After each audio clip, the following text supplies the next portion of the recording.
open inside. There is faith. If there's no faith, why Allah is going to send His most beloved ones to go to them? And when they refuse, Namrud, Firaun, Abu Lahab, Abu Jahl, when they refuse faith,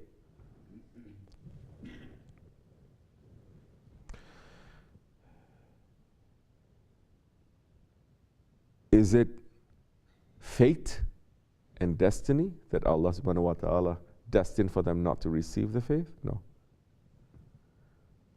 When they refuse faith, it is from their own self, from their own will, from their own ego, from their own shaitan. They say, I don't want this faith. I kick it away from me.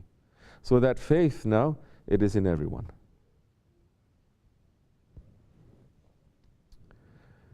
Some people, they have more faith. Some people, they have less faith. But faith, everyone has. And what Allah subhanahu wa ta'ala is always saying to the people who have faith, big or small, high or low, what is He saying to the people who have faith? He says, be Jamaat. Be a Jamaat.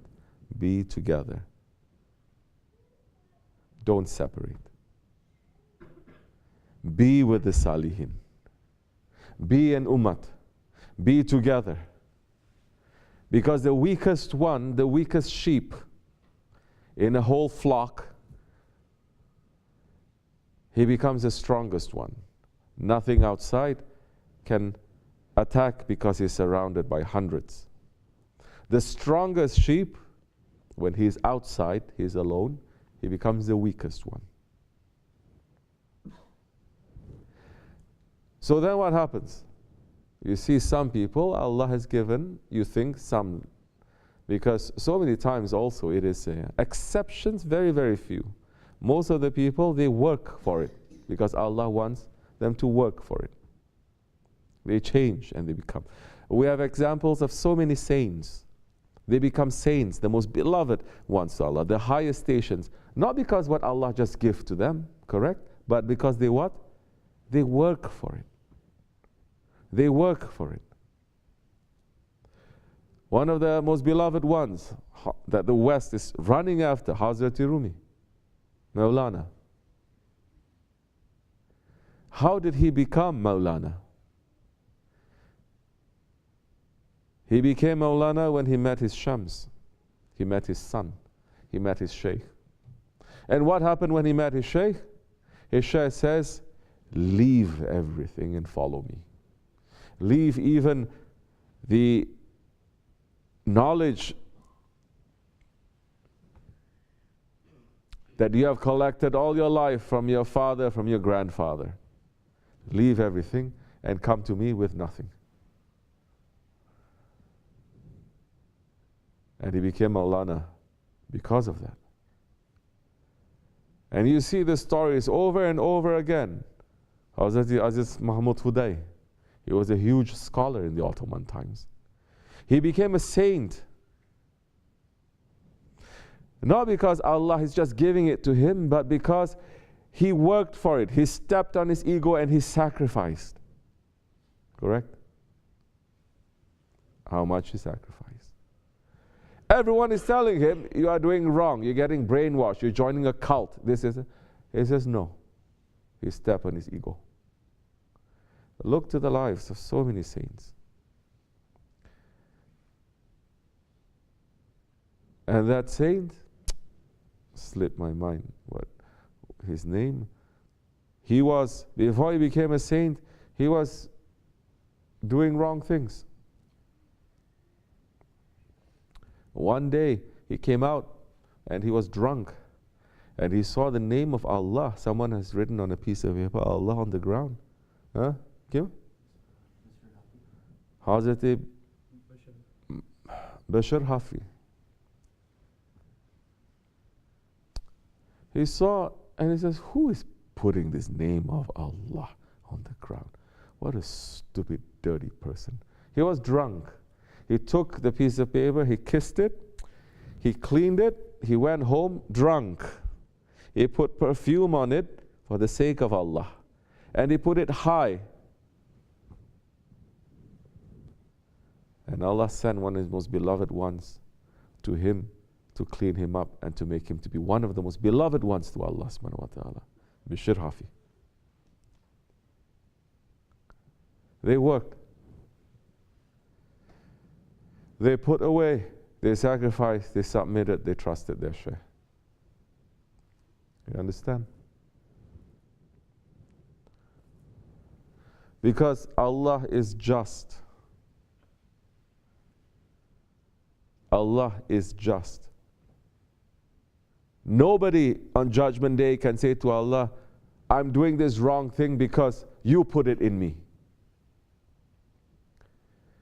I cannot do right things because you didn't give right into my heart. You give right and faith to that one, you didn't give faith to me. You understand? They worked. And it's showing us so many saints they achieved to the highest station because they work, and they work so hard for it. But to them it is not working too, because they say this is the Shariat of love.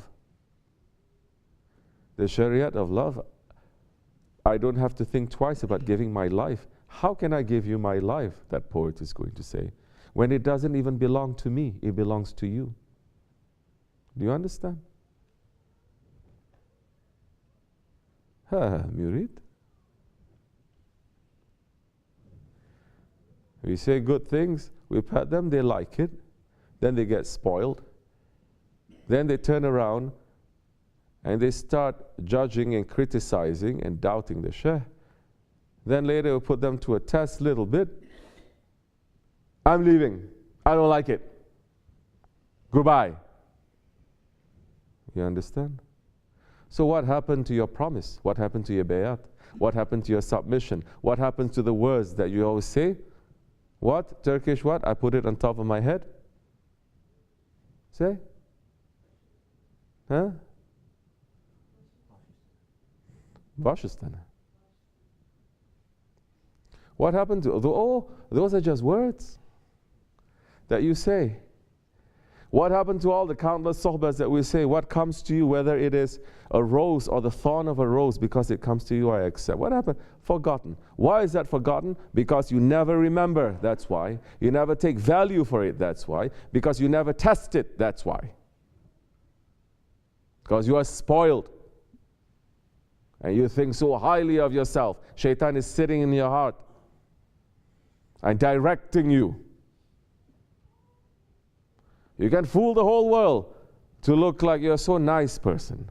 You're not going to fool those ones who are seeing with the nur of Allah.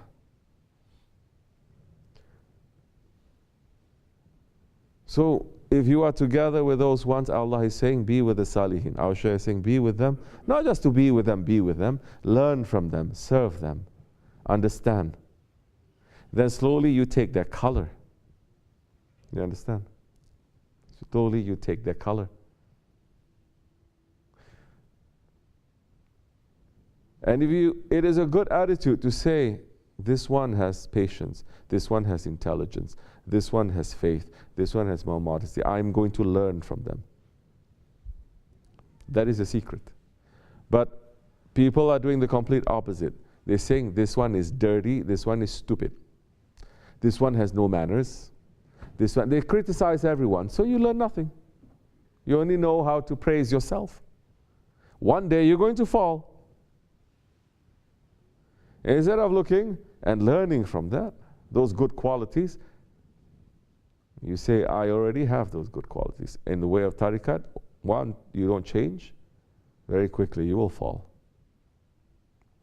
Especially in our Jamaat. So Allah is just. What He has put into that one, a secret, Allah has also put a secret in you. And you have to find what that is. Finding what that is, how much you're holding on to your Shaykh. That much you're holding on, that much you're going to find. And be patient. You understand? So you say, my faith shakes all the time. This one. Learn why that one's faith doesn't shake. Learn. Work for it. Don't just say, Allah didn't give me patience. Allah gave everyone patience. Some people, maybe they have more patience than others. But it doesn't also mean that those ones they have more patience, they are better. In every situation, where you see a truck coming to you, you're going to be patient. You're driving and you see a truck coming to you, say, wait, that truck. No, be patient. I see it. No, I see it. No, you cannot. You understand? So now,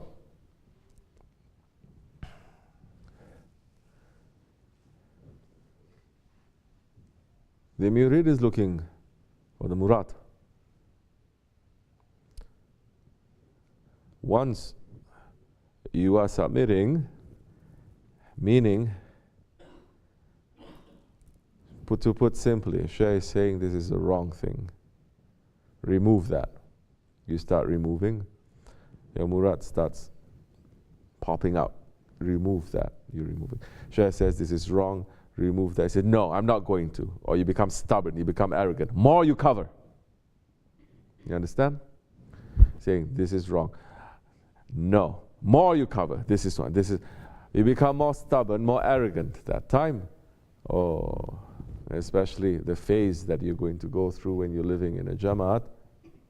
Then after a while you're going to hate everyone. You think everyone is against you. Everyone is hating you. You cannot get along with everyone. That is a phase you have to go through. Leave that. Come out from that. You understand?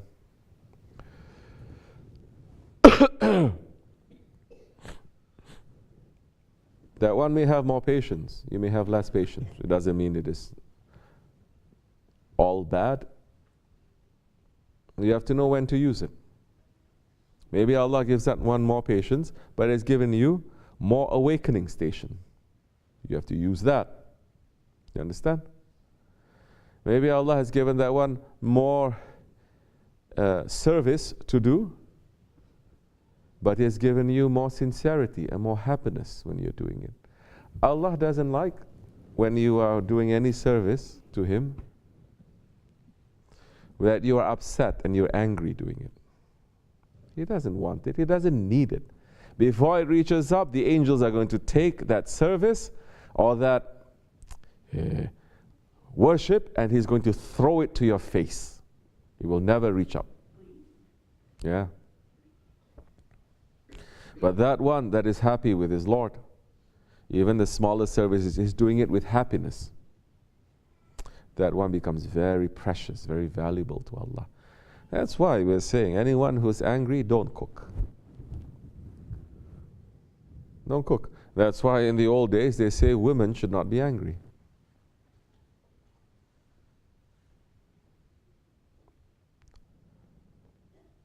Whatever you're doing, you're touching, you're putting it into, people are eating it. They're putting it into their bodies. They get more angry. Why you think people in this world now, majority, they're very angry, they're very stubborn, they're very self-destructive? Because simple, what they're eating, Allah has created so many things for us to eat, but all the things that we've made and we grew for us to eat, we do it with so much cruelty to the animals, to the plants, to the earth, with so much cruelty to that, they are angry at mankind. And now when we eat that,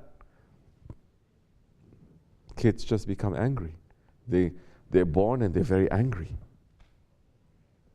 Because they're eating from those ones that they have so much anger because of the cruelty that mankind does. And what happens? What is the end game of being angry? What is the end game of being angry? What is the ending point of being angry? What happens? What? You destroy. What do you destroy? Who do you destroy? Huh? Don't be angry. Find a solution. Solution is always there. But when you're so angry and you have this culture of anger, You're not looking for a solution. You just like being angry, and people say you have a right to be angry. You're not looking for a solution. You just want to be angry. You just want to burn. You understand? So that is the end game of anger. You destroy others and you destroy yourself. You kill yourself and you kill others. Isn't that what is happening from 6 years old to 60 years old in this country, in this world? People killing other people. They don't know why. They're so angry. They kill themselves, they're so angry. Every day we're seeing reports. Man gets up, shoots his children. Woman gets up, kills her children when they're in their bed. Man gets up and shoots his pregnant wife. And they don't know why. And people are saying, such nice family. I always see them, they're nice family. I don't know what happened. This is one of the many reasons.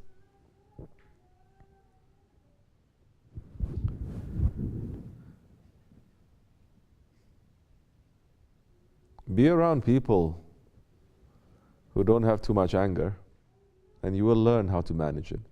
It is not just by reading a couple of things, looking at self-help books and everything. No, no, no, it's not like that. Because these things are also a spiritual disease. No. That's why the Dergah is very important. Don't do things with anger. It burns. And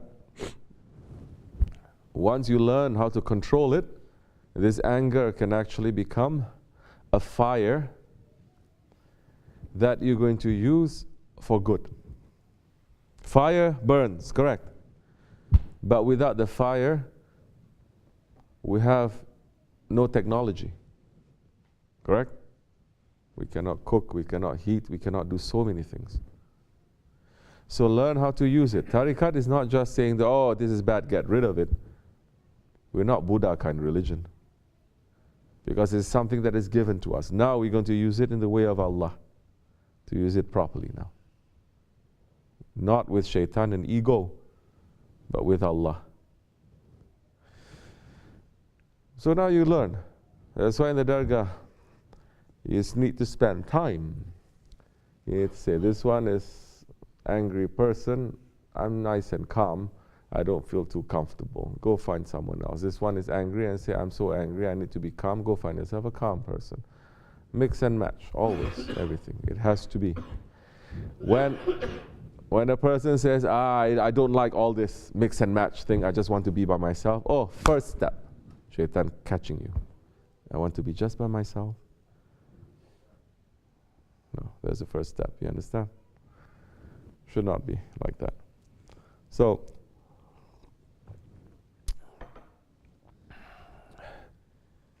there are so many other qualities. Look, learn, and take that quality for yourself, whatever quality that you have. The key is in our Shaykh's hands. Slowly. How much that you are going to give up, how much you're going to suffer from yourself, that's how much you're going to become beloved to Allah SWT. Then when you become close and you become beloved to Allah SWT, then He starts dressing you with the heavenly dresses, and you become one of those ones who's going to represent Him. And this station, it is promised to every person, every single human being. Up to you. But we don't have too much time, we don't have too much of a choice. Okay. This much is enough. Wa min Allahu tawfiq al-Fatiha.